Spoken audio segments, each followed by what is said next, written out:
Deutéronome chapitre 4, nous commençons au verset 1er. Le Seigneur dit, maintenant Israël, écoute les lois et les ordonnances que je vous enseigne. Mettez-les en pratique afin que vous viviez et que vous entriez en possession du pays que vous donne l'Éternel, le Dieu de vos pères. Vous n'ajouterez rien à ce que je vous prescris, et vous n'en retrancherez rien. Mais vous observerez les commandements de l'Éternel, votre Dieu, tels que je vous les prescris. Amen. Bien-aimés, que le Seigneur nous bénisse dans ce message de Deutéronome 4. Il s'agit du peuple de Dieu. Que Dieu donne des instructions. Écoutez sa parole. N'ajoutez rien. Ne retranchez rien. C'est afin que vous ayez la vie. Alors, bien-aimés, lorsque je fais le résumé de ce qui est dehors, soit on a retranché, soit on a augmenté. Mais, en tant qu'enfant de Dieu qui lit la parole de Dieu, selon Jean 8, 47, qui écoute la parole de Dieu, votre vie dépend de la parole. Si vous retranchez comme ça une partie de votre vie. Si vous augmentez comme ça une partie de votre vie. Dieu a donné des instructions depuis la loi à Moïse. Quand le peuple a traversé, bien aimé, la mer rouge. Et l'Éternel dit, Israël, asseyez-vous, écoutez aujourd'hui ce que l'Éternel vous dit. Vous n'allez rien ajouter à mes paroles. Vous n'allez rien retrancher à la parole qui est sortie de ma bouche. C'est ces instructions que Moïse a reçues et qui a transmis au peuple. Bien-aimé, Hébreux 13, 8, Jésus-Christ est le même hier, aujourd'hui et éternellement. Jésus-Christ est venu accomplir la parole des prophètes. Alors, si vous êtes enfant de Dieu, alors je dis toujours le passage de Éphésiens chapitre 5 au premier verset, si vous êtes des enfants de Dieu, marchez comme Christ a marché. Pourquoi? Parce que c'est Christ qui a obéi à toute la parole de Dieu, à la mission qui lui a été confiée. Bien-aimé, vous avez vu la mission de Moïse. Ce n'est que par la grâce de Dieu que Moïse soit sauvé. Parce qu'à un moment, en tant qu'homme, le peuple lui pousse à la colère et il pêche contre Dieu. C'est la raison pour laquelle il n'est pas entré à Canaan. Le Seigneur a dit, tu vas voir Canaan, mais tu ne vas pas entrer. Et la grâce, Moïse connaissait le Dieu qui servait. Il s'est abaissé, il se repentit. Et c'est pour cela que le Seigneur l'a retenu. Tu verras Canaan, mais tu n'entreras pas. Sachez que vous pouvez écouter les bonnes paroles de Dieu et par la suite être rejeté. Pourquoi? Parce que vous avez écouté, vous avez endurci vos cœurs et vous refusez de faire la volonté de Dieu telle que Dieu l'indique dans ce qui est écrit. C'est la raison pour laquelle vous comprenez aujourd'hui, vous n'ajouterez rien et vous ne retrancherez rien de ce parole dont l'Éternel, votre Dieu, vous prescrit. Oui, bien aimé, on continue la lecture. Nous continuons au verset 3. Vos yeux ont vu ce que l'Éternel a fait à l'occasion de Baal-Péor. L'Éternel, ton Dieu, a détruit du milieu de toi tous ceux qui étaient allés après Baal-Péor. C'est-à-dire ceux qui, au milieu du peuple de Dieu, se retournent encore dans des idoles ou partent encore servir les dieux étrangers. Il dit, c'est un témoignage vivant pour vous. Vous avez vu comment Dieu les a détruits. Vous avez vu comment, sur votre passage, ceux qui ne sont pas agréables à Dieu, Dieu les détruit et il vous donne la postérité. Canaan, comme ça, le lieu où le peuple d'Israël partait, c'était un lieu que Dieu lui-même a vu qu'il a créé et que le miel et les ressources qui étaient là-bas étaient meilleures. C'est pour cela qu'il repousse les Cananéens pour alors donner le lieu au peuple d'Israël. Bien-aimé, sache que c'est dans l'obéissance que Dieu va te conduire. Je comprends, beaucoup parlent de leur destinée. La destination, c'est vrai, la destination du peuple d'Israël était Canaan.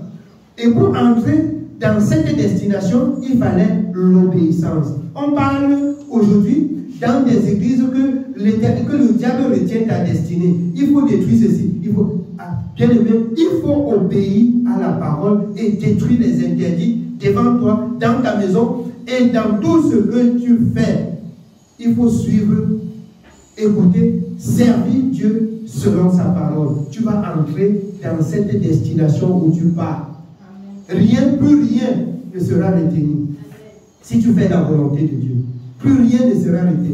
Parce que l'Éternel dit dans Ésaïe 66, 2, je porte mon regard sur celui qui craint ma parole. Si tu crains l'Éternel, tu n'as pas besoin des sacrifices. Jésus a été le sacrifice de ta vie. Et Dieu veut seulement que tu obéis. Dieu veut seulement que tu obéis. Alors, c'est cette parole qu'on lisait ce matin. Si vous pouvez permettre, on va relire dans le livre de Deutéronome, oui, 10 à partir du verset 12. Pour que vous compreniez, mes bien-aimés, que vous n'avez plus de sacrifice à faire. Vous n'avez pas à vous battre, mais vous avez à vous battre pour obéir à ce que Dieu a dit. Oui, Deutéronome 10 à partir du verset 12. Deutéronome chapitre 10, nous commençons au verset 12, il est écrit: Maintenant, Israël, que demande de toi l'Éternel, ton Dieu, si ce n'est que tu craignes l'Éternel, ton Dieu, afin de marcher dans toutes ses voies, d'aimer et de servir l'Éternel, ton Dieu, de tout ton cœur et de toute ton âme. Que demande de toi l'Éternel? Il ne demande rien d'autre. Si ce n'est que tu obéis, que tu le serves dans toutes ses voies. Alors, quand je lis dans le livre de Nombre, le peuple d'Israël qui sont sortis de l'Égypte, alors, pourquoi est-ce que Dieu leur a punis en disant, vous n'allez pas entrer, sauf Josué et Caleb et les enfants âgés de moins de 20 ans. Le Seigneur dit là, vous avez suivi mes voies, mais vous n'avez pas suivi pleinement. Vous n'avez pas suivi pleinement mes voies. C'est-à-dire, en faisant la volonté de Dieu, si vous faites la volonté de Dieu en partie, vous ne pouvez pas, bien aimé, être agréable à Dieu. Vous ne pouvez pas être sauvé par Dieu. Si vous faites sa volonté en partie, surtout qu'il vous enseigne sa parole dans sa plénitude. Que veut de toi l'Éternel? Si ce n'est que tu obéis, si ce n'est que tu écoutes ce que Dieu te dit et tu mets en pratique. Voilà ce que Dieu veut de toi. Oui, on continue. Si ce n'est que tu observes les commandements de l'Éternel et ses lois que je te prescris aujourd'hui, afin que tu sois heureux. Afin que tu sois heureux. Faute de connaissance, le peuple reste malheureux. Parce qu'on n'a pas suivi les voies de l'Éternel, parce qu'on n'a pas observé ses commandements, on devient malheureux, on devient errant. Osée 4:6, mon peuple est détruit parce qu'il lui manque de connaissance. Puisqu'il ne me connaît pas, puisqu'il ne me sert pas selon ma parole, ils sont malheureux, ils sont errants dans le monde. Ils pleurent chaque jour à Dieu, mais sans chercher à écouter Dieu. Ils pleurent chaque jour à Dieu, mais sans chercher à faire la volonté de Dieu. La volonté de Dieu, bien aimé, c'est d'observer, c'est de mettre en pratique ce qu'il te recommande. Oui. Voici, à l'Éternel, ton Dieu, appartiennent les cieux et les cieux des cieux, la terre et tout ce qu'elle renferme. Écoutez très bien. Pourquoi est-ce que la parole, bien aimée, indique bien qu'à qu'à l'Éternel appartiennent les cieux, et les cieux, la terre et tout ce qu'elle renferme. Vous savez pourquoi? Parce que la tromperie dans le monde, on vous dit, bien-aimés, il y a des gymnastiques pour avoir des richesses. C'est le mensonge. Vous obéissez à l'Éternel, et l'Éternel reste pour vous un Père. Il donne ce qui doit être utile pour vous à l'heure qu'il faut. Il dispose chaque jour ce qui est utile pour vous à l'heure qu'il faut. Ce que Dieu réclame, c'est la justice. C'est l'obéissance à sa parole. C'est ce que Dieu réclame au peuple. Mais le peuple, on tourne de gauche à droite pour chercher des pasteurs qui prient et les visas sortent. Qui prient et les mariages sont classés. Qui prient et le travail est donné. Non. La parole de Dieu incarne toutes ces choses. Vous n'avez pas besoin de grands pasteurs pour prier pour ça. Vous avez seulement besoin de l'obéissance à la parole. Vous avez seulement besoin d'observer ce que Dieu a dit dans sa parole. Vous n'avez pas besoin des plus grands pasteurs pour prier pour vous. Vous avez besoin d'obéir. Et Dieu accomplit sa parole et ses promesses pour vous.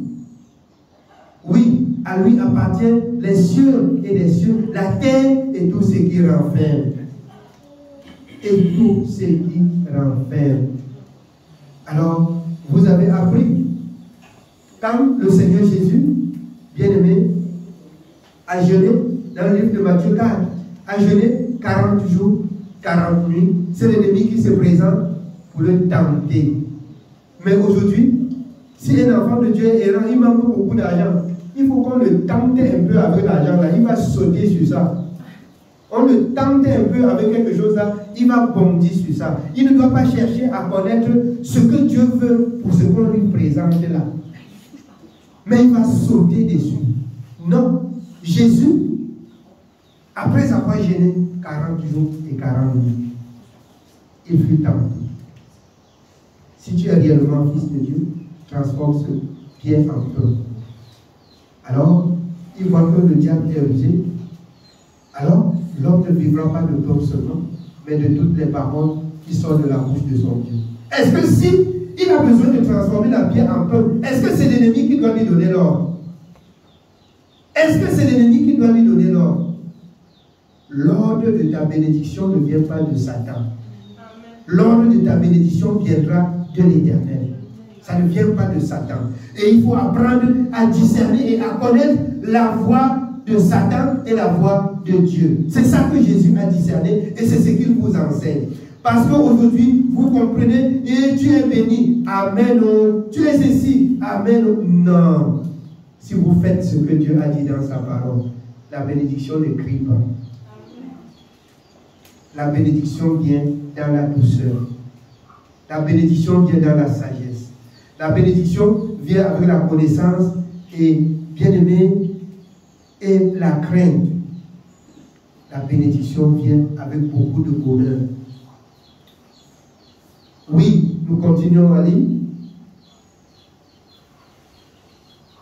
Nous continuons au verset 15. Et c'est à toi et c'est à tes pères seulement que l'Éternel s'est attaché pour les aînés, et après eux, c'est leur postérité, c'est vous qu'il a choisi d'entre tous les peuples, comme vous le voyez aujourd'hui. C'est la grâce, et c'est une grâce de Dieu pour que vous soyez du nombre de ceux qui écoutent cette parole aujourd'hui. Mais n'écoutez pas seulement, écoutez et allez mettre en pratique. Vous verrez que le Dieu qui a agi hier pour nos parents, à savoir Abraham, Isaac et Jacob, il est le même jusqu'à ce matin, il agira de même dans vos vies. Allez et mettez ceci en pratique. Vous verrez que la parole de Dieu, la portée, l'amour, la bénédiction, tout ce que Dieu a promis, vous verrez que ce serait votre partage. Dieu vous a aimé et il a bien voulu que vous écoutez ce message ce jour. Attachez-vous à l'Éternel. Faites la volonté de l'Éternel selon sa parole. Oui.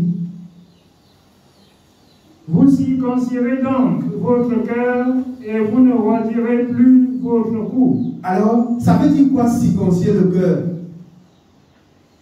et roudir le cou? C'est-à-dire le cou qui Le cœur qui est rebelle, c'est-à-dire qui entend ses paroles et qui trouve que c'est difficile, il ne peut pas faire.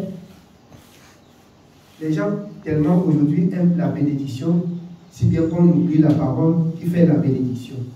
C'est de ça qu'il s'agit. Les gens aiment la bénédiction, si bien qu'on oublie la parole qui fait la bénédiction. On pense que la bénédiction vient de la main de l'homme. C'est la tromperie. La bénédiction vient de l'Éternel. Et selon ton cœur, qu'il dit que tu ne fais pas quoi de ton cœur? Que ton cœur soit circoncis. Que tu circoncis ton cœur pour que ton cœur accepte la parole de Dieu. Parce que, bien aimé, quand tu es habitué aux ténèbres, le cœur se rebelle et se révolte contre la parole quand tu écoutes. C'est pour ça qu'il parle de la circoncision du cœur, pour qu'elle ne soit plus rebelle à la parole quand tu écoutes. Parce que quand tu écoutes, ça fait la guerre. Tu écoutes, ce n'est pas à tes attentes. Et ce n'est pas ce que tu veux. Mais tu veux être béni. La bénédiction viendra de l'obéissance. Si tu obéis, si tu écoutes, si tu fais la volonté de ton Dieu, tu n'as pas besoin qu'on crie sur toi quand les bénédictions descendent sur toi. Parce qu'il est dit, l'Éternel porte son regard sur celui qui craint sa parole. Il porte le regard pour faire quoi? Pour te garder de toute mal. Pour te donner la nourriture au temps convenable. Voilà la mission de Dieu pour vous. Et à la fin, pour te donner la vie éternelle. Oui, rentrons dans Deutéronome 4.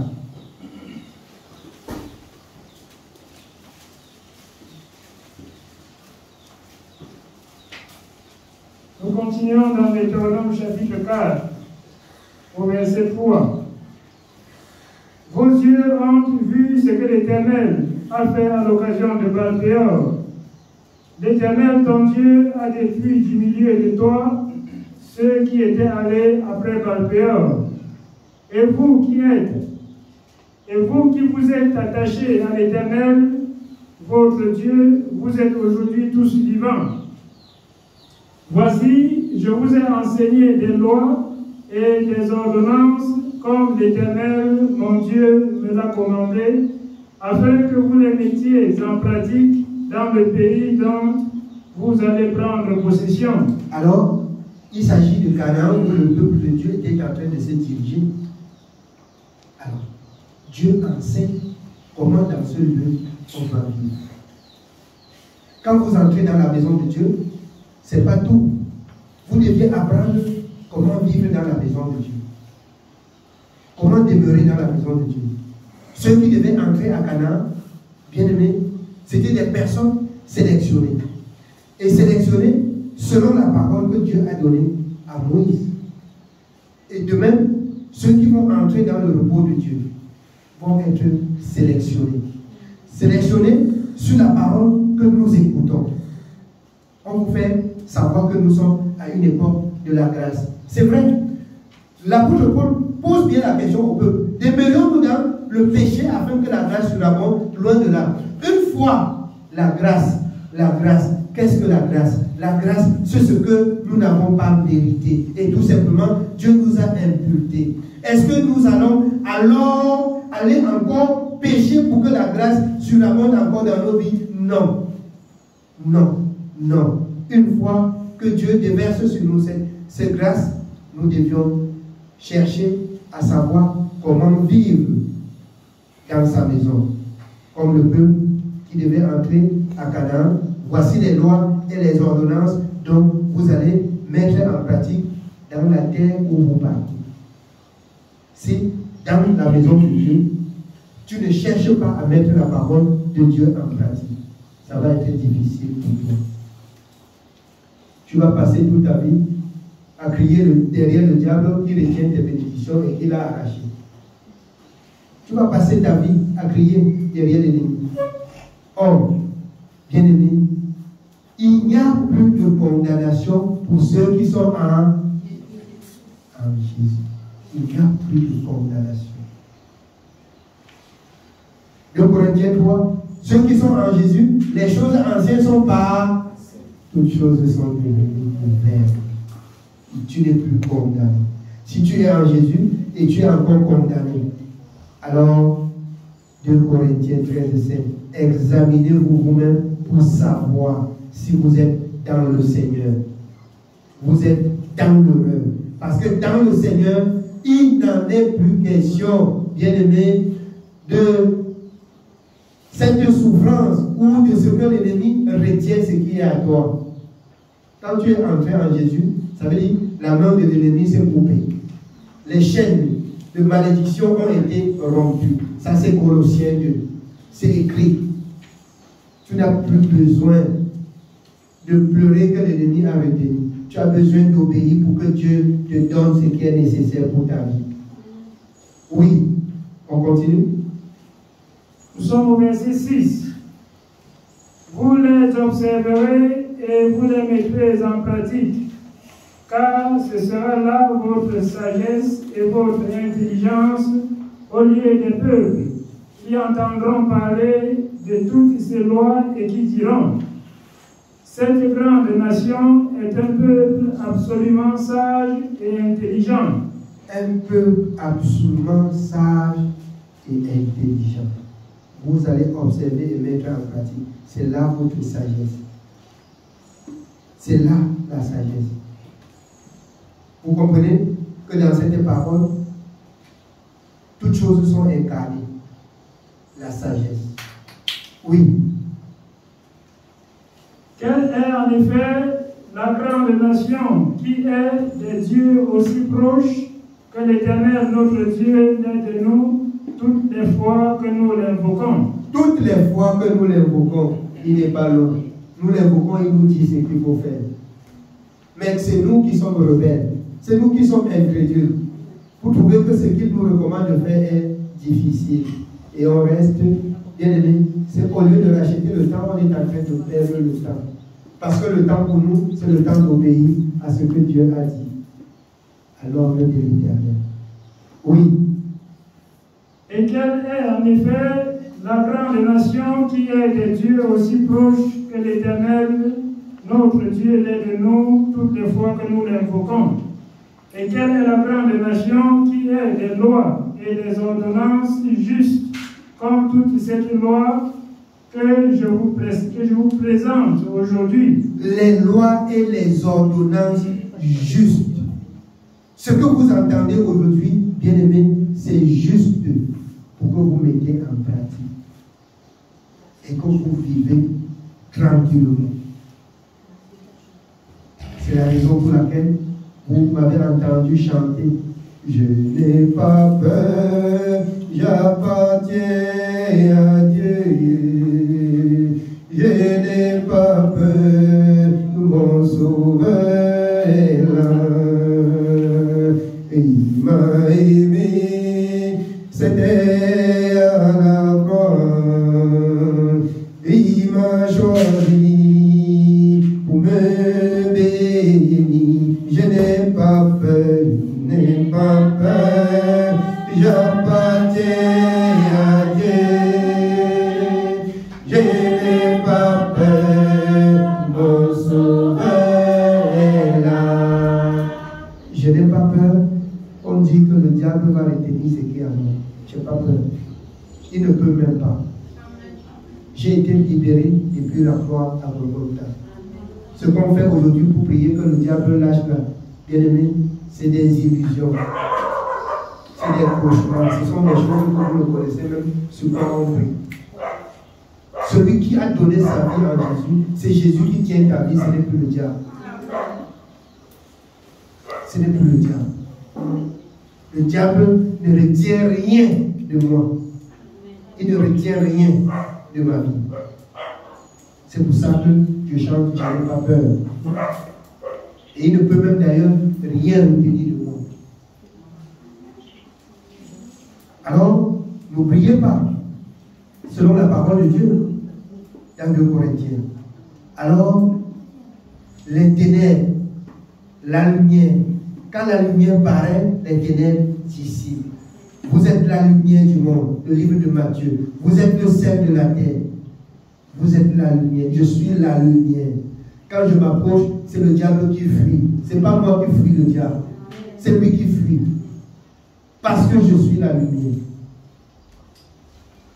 Le Seigneur Jésus dit, je suis le temple où son esprit réside. Si son esprit est en moi, ça veut dire la lumière de Dieu est en moi. C'est le diable qui va fuir. S'il me fuit, il va retenir quoi de moi? Il va retenir quoi de moi? Je rends grâce à Dieu. Quand aujourd'hui, hier, dans le monde, j'étais persécuté ici et là. Mais aujourd'hui, là, quelque part où on entend que ça là, c'est pour le monsieur là qui parle de lui. Chacun dit c'est chacun qui dit, c'est pour lui, on dit on se recule. Jusqu'au marché, tous ceux qui sont là, et ça c'est pour pasteur. Pour pasteur, oui, mettez bien. Mettez ça bien. Donc, bien aimé, l'ennemi n'a pas de pouvoir sur ma vie. C'est vous qui donnez accès à l'ennemi. Il n'a pas de pouvoir. Vous marchez pour chercher les délivrances. Vous marchez avec la délivrance vous-même.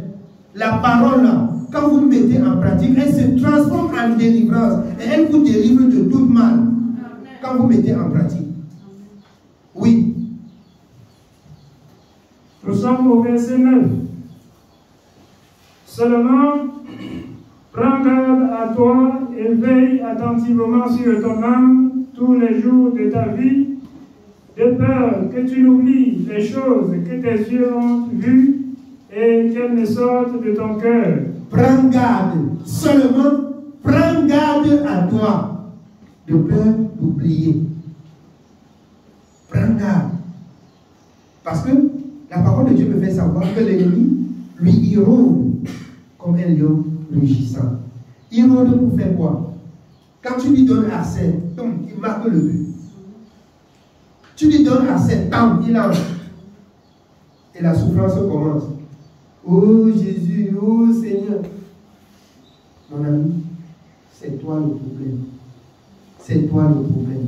Prends garde et veille. Prends garde et veille sur toi-même. Ne laisse pas l'ennemi entrer dans ta vie. Vous avez appris dans le livre de Job, de 1 Samuel 3:19, le jeune Samuel grandissait. Il ne laissait tomber à terre aucune des paroles de l'Éternel. Bien aimé, c'était pour barrer la voie. Barrer la voie à l'ennemi. Comme de même, vous apprenez dans 2 Chroniques 32. Alors, bouchez toutes les sources qui alimentent l'ennemi dans votre vie. Bouchez toutes les sources qui l'alimentent. C'est-à-dire, la chose sur laquelle l'ennemi passe pour entrer là, ou le contact. C'est pour ça que vous pouvez rentrer dans le livre de Matthieu, si ta main gauche, si ton œil, si ceci est pour toi une occasion de chute ou échec. Ça ne veut pas dire que tu dois arracher ta main et jeter. Ça veut dire que tu dois quitter des choses qui t'empêchent de servir Dieu. Tu dois quitter des choses qui t'empêchent de servir Dieu. C'est pour ça que la parole parle de couper la main, d'enlever l'œil. Vous avez un vu qui a enlevé son œil. Même avec le Seigneur, vous avez vu qui a enlevé son œil. Bien aimé, c'est de quitter les choses qui vous empêchent de servir Dieu aisément et humblement. Amen. Amen. Oui, on continue. Enseigne-les à tes enfants et aux enfants de tes enfants. Si tu te laissais enseigner par Dieu, maintenant, c'est à ton tour d'enseigner à tes enfants, à ta maison. C'est à ton tour.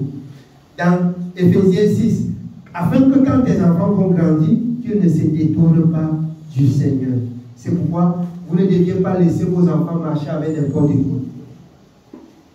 Vous ne deviez pas laisser vos enfants bien-aimés marcher avec n'importe quoi.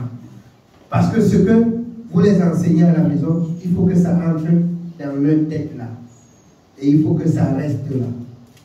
Vous avez pour devoir de le faire. Sinon, Dieu redemandera leur sang à vous-même. Oui.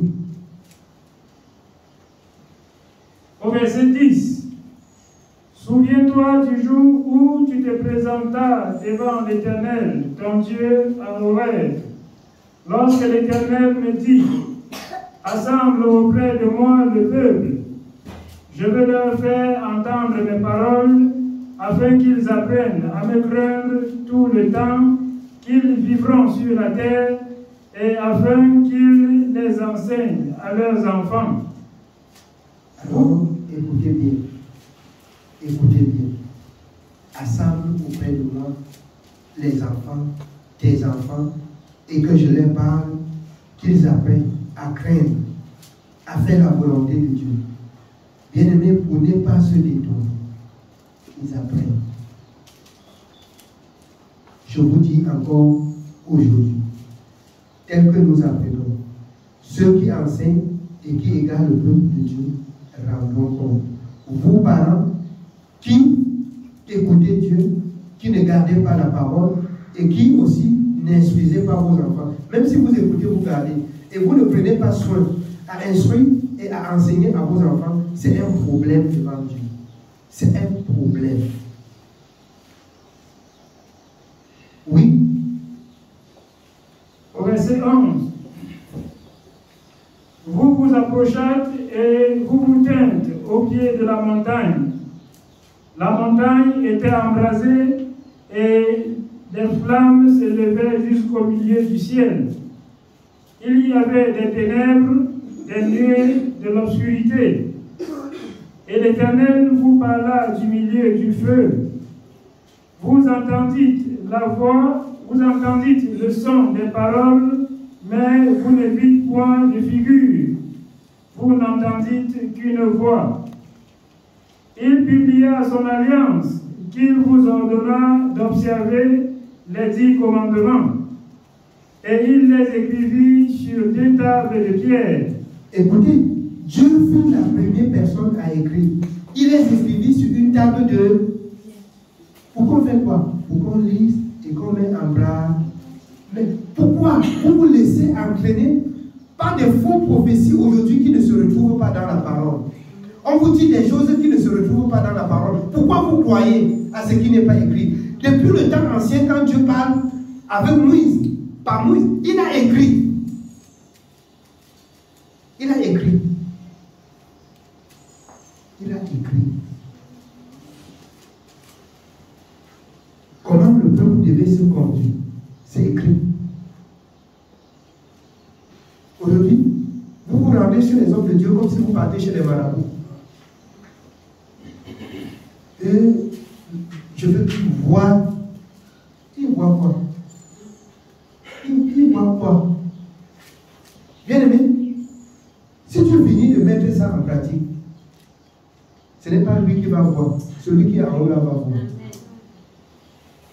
Si tu mets ça en pratique, ce n'est pas l'homme de Dieu qui va voir, c'est celui qui est en haut là qui va voir. Il va voir. Il va voir celui qui est en haut. Si tu mets en pratique, c'est lui qui va voir. Ce n'est pas l'homme de Dieu qui va voir. Tu viens pour que l'homme de Dieu te donne ta situation. Non, celui qui est en haut là, mets en pratique ce que tu entends là. Il va voir ta situation. Oui. Au verset 14. En ce temps-là, l'Éternel me commanda de vous enseigner des lois et des ordonnances afin que vous les mettiez en pratique dans le pays dont vous allez prendre possession.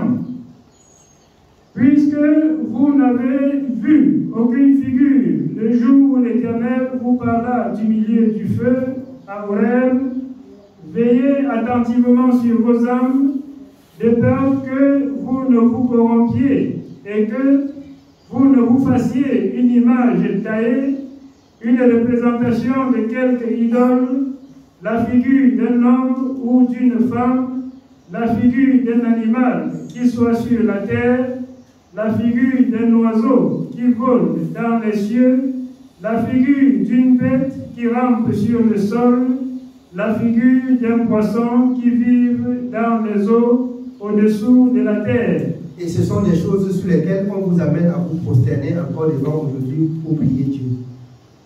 Alors oui, depuis le temps ancien, c'est interdit. Quand Dieu vous a parlé, est-ce que vous avez vu la face de quelqu'un?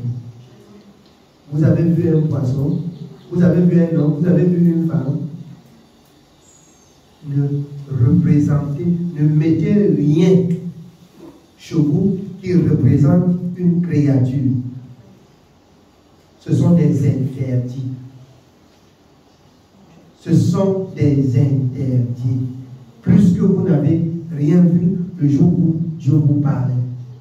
Veillez attentivement afin que vous aussi vous ne mettez rien devant vous car ça représente Dieu.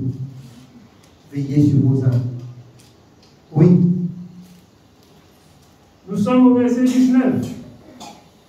Veille sur ton âme, de peur que, levant tes yeux vers le ciel et voyant le soleil, la lune et les étoiles, toute l'armée des cieux, tu ne sois entraîné à te prosterner en leur présence et à leur rendre un culte. Ce sont des choses que l'Éternel, ton Dieu, a données en partage à tous les peuples sous le ciel tout entier. C'est pour le monde, ce n'est pas pour les enfants de Dieu. Donc, vous allez toujours voir ça dans le monde et vous allez dire, ce sont les enfants de Dieu. Non, c'est pour le monde, ce n'est pas pour les enfants de Dieu. Car ceux qui sont de Dieu écoutent les paroles de Dieu. C'est la raison pour laquelle Moïse donne ses instructions au peuple et il prend la parole de la table, il descend. Dans Néhémie 8:8, vous allez comprendre, on parle du parchemin qui lisait du matin jusqu'à midi. C'est pas ça? Jusqu'au soir. Du matin jusqu'au soir, on lisait dans Néhémie 8 au verset 8. Mais aujourd'hui, à peine, quand je regarde les hommes de Dieu aujourd'hui, à peine, ils pointent un passage dans le livre de l'Éternel. On parle, je vois ton mariage qui est retenu au nom de Jésus-Christ. Oh, voici comment une femme mariée, voici comment un homme, voici ce que on vous donne. Ça, c'est pour perdre le temps. Ça, c'est pour vous perdre le temps. Le temps pour vous, c'est le temps de faire ce que Dieu a dit. Ce n'est pas le temps qu'on vous raconte des histoires. Ce n'est pas le temps qu'on vous raconte des histoires. Et si c'est des histoires qu'on raconte, qu'on donne le passage de l'histoire. On donne le passage de l'histoire dans le livre de l'Éternel. C'est simple. Qu'on raconte l'histoire et qu'on donne le passage dans le livre de l'Éternel. Parce que ça, c'est l'histoire d'un peuple. Israël. Si tu écoutes attentivement, c'est mon histoire. C'est mon histoire. C'est pourquoi je dois donner mon attention à ce qui vient de se dire. Et là, c'est mon histoire. Si tu écoutes attentivement la voix de l'Éternel, ton Dieu, si tu mets en pratique ce qu'il te recommande, ah, bien aimé, tu ne seras plus errant. Amen. Oui, c'est pourquoi l'Éternel en veut à ceux-là qui égarent son peuple. L'Éternel en veut à ceux-là qui égarent son peuple. Parce qu'on ne dit plus la vérité au peuple, l'Église est devenue les sociétés secrètes. Jérémie 23, à partir de verset 1. Lisez pour nous Jérémie chapitre 23. Jérémie chapitre 23, à partir du premier verset.